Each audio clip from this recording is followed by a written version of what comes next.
అలాగే భారతీయ జనతా పార్టీ కుటుంబ సభ్యులకు ఇక్కడికి విచ్చేసిన పాత్రికేయ మిత్రులందరికీ కూడా నా హృదయపూర్వకమైనటువంటి నమస్కారాలు.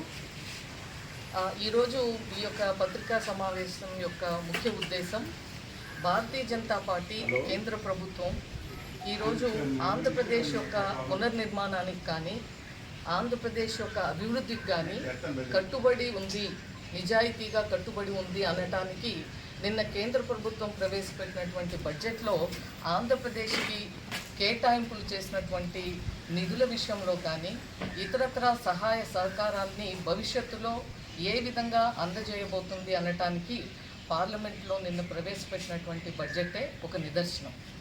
మరి ముఖ్యంగా చూసినట్లయితే కొత్తగా మనకి రాష్ట్రం విభజన తరువాత ఏపీ రీఆర్గనైజేషన్ యాక్ట్లో ఉన్నటువంటి అనేక అంశాలని స్పృశిస్తూ ఏదైతే గతంలో సహాయం కొనసాగిందో, గతంలో వచ్చినటువంటి సహాయానికి కొనసాగింపుగా ఒకవైపు చూస్తే ముఖ్యంగా ఉన్నటువంటి పునర్విభజన చట్టంలో ఉన్నటువంటి అంశాలైనటువంటి అమరావతి డెవలప్మెంట్, క్యాపిటల్ డెవలప్మెంట్ కోసం ప్రత్యేకంగా ఈ యొక్క ఏడాదికే 15,000 కోట్ల రూపాయలు నిధులు కేటాయింపు చేయటం జరిగింది. మరి దాని మూలంగా ఏదైతే రాజధాని గత 5 సంవత్సరాలుగా చూసాం, రాజధాని లేని రాష్ట్రంగా ఆంధ్రప్రదేశ్ ఉన్నటువంటి తరుణంలో ఈరోజు ఎన్డీఏ ప్రభుత్వం అధికారంలోకి వచ్చిన తర్వాత అమరావతి అభివృద్ధి కోసం 15,000 కోట్ల రూపాయలు కేటాయించటం ఆంధ్ర ప్రజలందరికీ కూడా ఇది ఒక చాలా హర్షించదగినటువంటి, సంతోషపడవలసినటువంటి ఒక సందర్భం.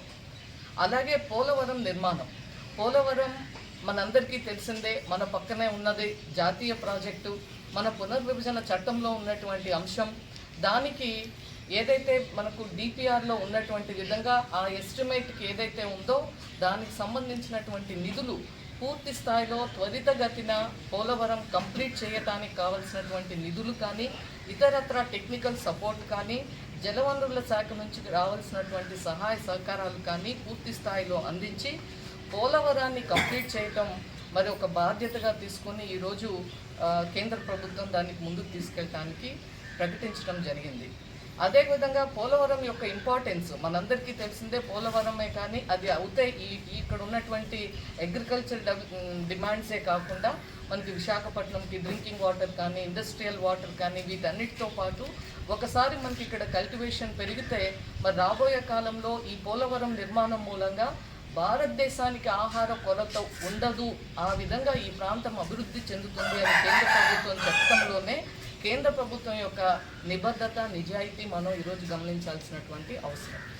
అదేవిధంగా వెనుకబడిన జిల్లాలకు ఒకవైపు రాయలసీమ కానీ ప్రకాశం కానీ ఉత్తరాంధ్ర జిల్లాలకు కానీ సంబంధించినటువంటి నిధులు ఈ 7 జిల్లాలకు కూడా రావాల్సినటువంటి అభివృద్ధికి కావాల్సినటువంటి నిధుల సహాయానికి కూడా కేంద్ర ప్రభుత్వం బడ్జెట్లో ప్రకటించడం జరిగింది. దాంతో పాటుగా ఈ యొక్క ఇన్ఫ్రాస్ట్రక్చర్ డెవలప్మెంట్, ఎందుకంటే ఏ రాష్ట్రమైనా అభివృద్ధి చెందాలంటే ఇన్ఫ్రాస్ట్రక్చర్ చాలా ముఖ్యమైనటువంటిది.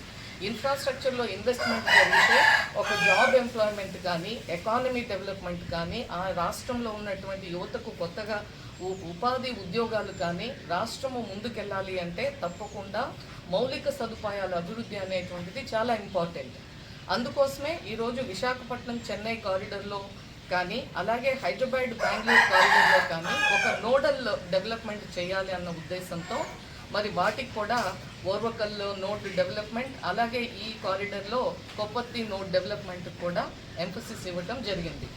ఈ మాదిరిగా మరి గతంలో కూడా 2014 నుంచి 2024 వరకు కూడా కేంద్ర ప్రభుత్వం అనేక రకాలుగా సహాయం చేస్తూ వచ్చింది.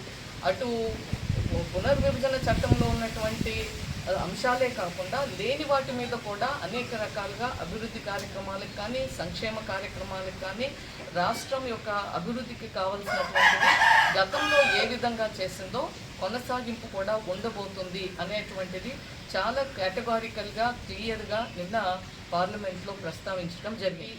కార్యకర్తలు కానీ ప్రజలకు ఏదైతే గతంలో జరిగినటువంటి ప్రతి సంక్షేమం, ఉదాహరణకి మన నర్సాపురం పార్లమెంట్ తీసుకుంటే ఇక్కడ మనకు పక్కనే తాడేపల్లిగూడెంలో ఎన్ఐటి ఉంది, 300 కోట్ల రూపాయలతో అది డెవలప్ చేయటం జరిగింది.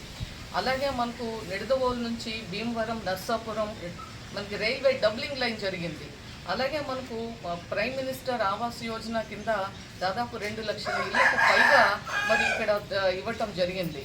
ఈ విధంగా అగ్రికల్చర్ మనకు కిసాన్ యోజన కింద మనకు 3,50,000 రైతులకు మరి రైతు భరోసా కింద నిధులు ఇవ్వటం జరిగింది. అలా ప్రతి సంక్షేమంలో కూడా భారతీయ జనతా పార్టీ నేతృత్వంలో ఉన్నటువంటి ఎన్డీఏ 1 కానీ 2 కానీ చేసింది. అయితే దీన్ని ప్రజలకు మరింత చేరువ చేయవలసినటువంటి అవసరం ఉంది.